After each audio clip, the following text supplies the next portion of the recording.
અધિકાર પરાણે નથી મળતો, પણ નીતિશાસ્ત્ર એમ કહે છે કે અધિકાર એ યોગ્યતાથી મળે છે.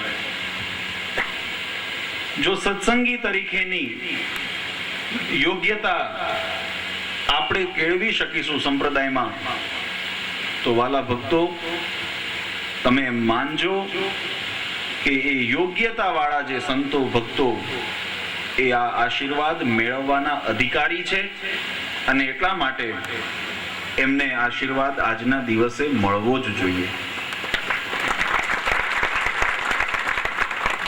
ગુરુની વ્યાખ્યા શાસ્ત્રોમાં એનો મહિમા ઘણો ગાયો છે, પણ સત્સંગી જીવનના શબ્દોને જો યાદ કરીએ તો મહારાજે એમ લખ્યું, દીયતે વિમલમ જ્ઞાનમ ક્ષીયતે કર્મ વાસના.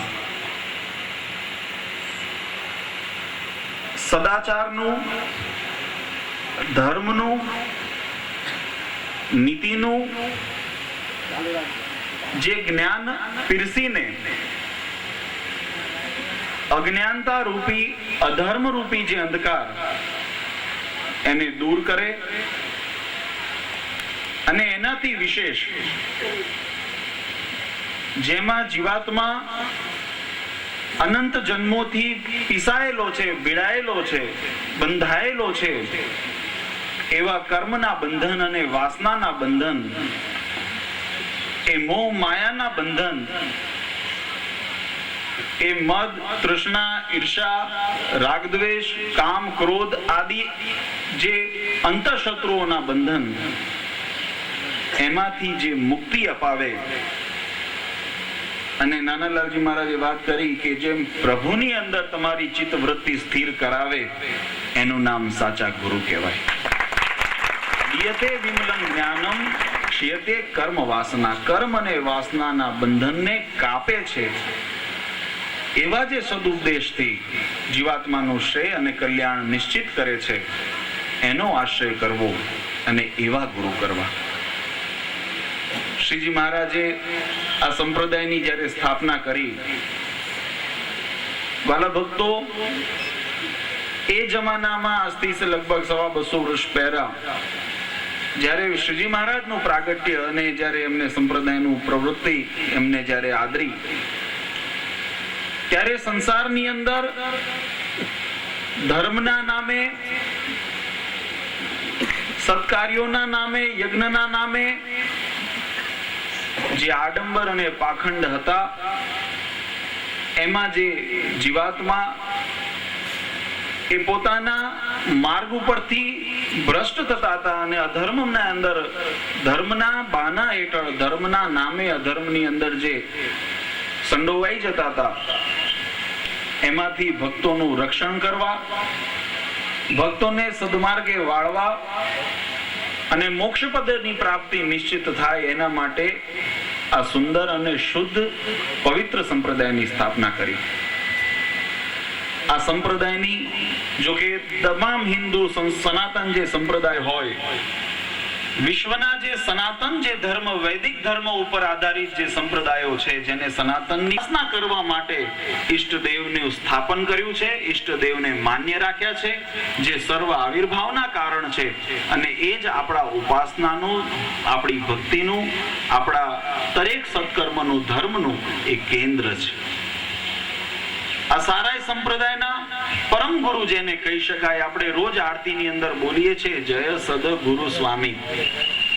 જે સારાય સંપ્રદાયના ગુરુ સ્થાને, આચાર્ય સ્થાને મહારાજે સત્સંગી જીવનમાં લખ્યું કે વચનામૃતમાં મહારાજે બતાવ્યું કે અમે તમારા ગુરુ, અમે તમારા આચાર્ય છીએ. મહારાજના શબ્દોને જો આપણે વાગોળીએ તો આપણને ખ્યાલ આવે કે ભક્તજનોને આ સંસારમાં ભટકવું ન પડે, એટલા માટે અનોખી રીત મહારાજે આ ઉદ્ધવ સંપ્રદાયની, સ્વામિનારાયણ સંપ્રદાયની પ્રસ્થાપિત કરી છે, અને ભક્તોને આજ્ઞા કરી છે કે અમારી બાંધેલી આ મર્યાદા એને તમે અનુસરજો, અમારી બાંધેલી આજ્ઞામાં વર્તજો. તો મહારાજ કહે છે કે તમારા મોક્ષની જવાબદારી અમે વહન કરીએ છીએ. યોગક્ષેમમ મહાવ્યહમ શાસ્ત્રનું મત છે વાલા ભક્તો. તો આજના આ પવિત્ર દિવસે ખરેખર તમે સૌ જાણો છો અને પૂર્વ વક્તાઓએ પણ અત્યારની પરિસ્થિતિ ઉપર પ્રકાશ નાખ્યો છે. આ પરિસ્થિતિની અંદર શરીરથી પરમ પૂજ્યપાદ આચાર્ય મહારાજ શ્રી અત્યારે આપણી સમક્ષ બિરાજમાન નથી, પરંતુ હૃદયથી એ તમારા તમામના હૃદયબિંદની અંદર બિરાજમાન છે. આનાથી મોટી પ્રાપ્તિ, આનાથી મોટી સફળતા એ અત્યારે બીજી કોઈ કહી શકાય નહીં. અમે ભગવાન સ્વામિનારાયણની સાક્ષીએ પરમ પૂજ્ય આચાર્ય મહારાજ શ્રી વતી એમના પ્રતિનિધિ સ્વરૂપે સંતો ભક્તોએ જે પ્રેમ અને જે ભાવના અર્પણ કરી છે એ પરમ પૂજ્ય મહારાજ શ્રી વતી અમે સ્વીકારીએ છીએ અને ભગવાન શ્રી હરિના ચરણારવિંદમાં પ્રાર્થના કરીએ છીએ કે આ જે સંતો ભક્તો અહીંયા ઉપસ્થિત છે તથા જે ભક્તો શરીરથી આવી શક્યા નથી પણ મનથી પોતાની ભાવના આજે લક્ષ્મીનારાયણ દેવ દેશ ગાદી પીઠાધિપતિ પરમ પૂજ્ય મહારાજ શ્રીના ચરણારવિંદમાં અર્પણ કરે છે, એ તમામ ભક્તજનોના હૃદયની અંદર ભગવાનનો અખંડ વાસ રહે એવી ભગવાન સર્વ ઉપર કૃપા કરે. ભગવાનની સ્મૃતિ અખંડ રહે એવી ભગવાન સર્વ ઉપર કૃપા કરે અને નિયમ નિશ્ચય પક્ષની અંદર એમનું બળ એ અવિરત વધતું ને વધતું રહે એવી ભગવાન શ્રી હરિ એ તમામ દેશ વિદેશમાં વસતા ભક્તજનોમાં ઉપર કૃપા કરે એવી હરિકૃષ્ણ મહારાજ લક્ષ્મીનારાયણ દેવના ચરણ કમલમાં પ્રાર્થના કરું છું. મુકામે ગોપીનાથજી દેવના સાનિધ્યમાં એક ભવ્ય સારાએ સંપ્રદાયનો વડતારાયણ દેવ ગાદીનો એના તમામ આશ્રિતો અને સંતો ભેગા થઈ અને ગોપીનાથજી દેવના બોર્ડના સહકારથી તો એ જે મહોત્સવ એની અંદર આપણે બધાએ એમ પ્રાર્થના કરીએ સૌની અંદર હાજરી આપી શકે અને સંતો ભક્તો એ ગોપીનાથજી દેવના સાનિધ્યમાં ધામધૂમથી એ ઉત્સવ ઉજવાય એના માટે સર્વને બધાએ ભગવાનને પ્રાર્થના કરજો અને દરેક એની અંદર બધાએ લાભ પણ લેશે એવો અમે વિશ્વાસ રાખીએ છીએ. ભગવાન આપણી સર્વની પ્રાર્થના સાંભળશે એવો વિશ્વાસ રાખીએ છીએ. આજના પવિત્ર દિવસે વધારે સમય નથી લેવો.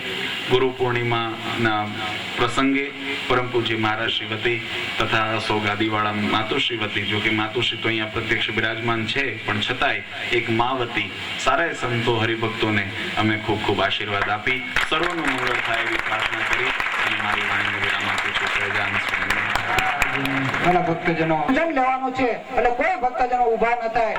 ઓલા ભક્તજનો એ ગુરુની સાથે જોડાય અને કેવા સત્સંગના અદ્ભુત કાર્ય થાય. તમે જો ઉત્તરની ટ્રેન યાત્રા કેવી નીકળે એવી જ રીતે આ વખતે પૂર્વ જે જગન્નાથ ની આજ્ઞાથી લાલજી મહારાજ ખુદ વળાવવા આવશે. તો જે ભક્તોને આવવાની ઈચ્છા હોય તો સંતો પાસે જાય.